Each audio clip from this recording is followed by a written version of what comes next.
G.K. Chesterton, The Queer Feet. Narrated by Allan Monteiro. If you meet a member of that select club, the 12 True Fishermen, entering the Vernon Hotel for the annual club dinner, you will observe, as he takes off his overcoat, that his evening coat is green and not black.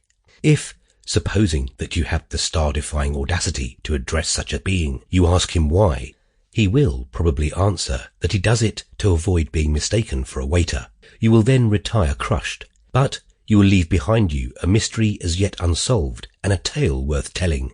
If, to pursue the same vein of improbable conjecture, you were to meet a mild, hard-working little priest named Father Brown, and were to ask him what he thought was the most singular luck of his life, he would probably reply that upon the whole his best stroke was at the Vernon Hotel, where he had averted a crime and perhaps saved a soul, merely by listening to a few footsteps in a passage. He is perhaps a little proud of this wild and wonderful guess of his, and it is possible that he might refer to it, but since it is immeasurably unlikely that you will ever rise high enough in the social world to find the 12 True Fishermen, or that you will ever sink low enough among slums and criminals to find Father Brown, I fear you will never hear the story at all unless you hear it from me.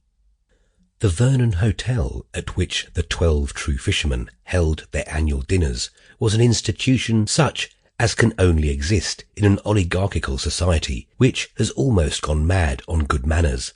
It was that topsy-turvy product, an exclusive commercial enterprise. That is, it was a thing which paid not by attracting people, but actually by turning people away. In the heart of a plutocracy, tradesmen become cunning enough to be more fastidious than their customers.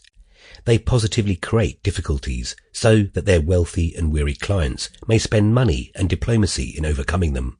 If there were a fashionable hotel in London which no man could enter who was under 6 foot, society would meekly make up parties of 6-foot men to dine in it. If there were an expensive restaurant which, by a mere caprice of its proprietor, was only open on a Thursday afternoon, it would be crowded on Thursday afternoon. The Vernon Hotel stood, as if by accident, in the corner of a square in Belgravia.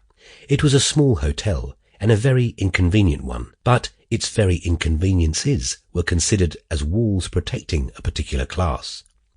One inconvenience in particular was held to be of vital importance: the fact that practically only 24 people could dine in the place at once. The only big dinner table was a celebrated terrace table, which stood open. Sample complete. Ready to continue?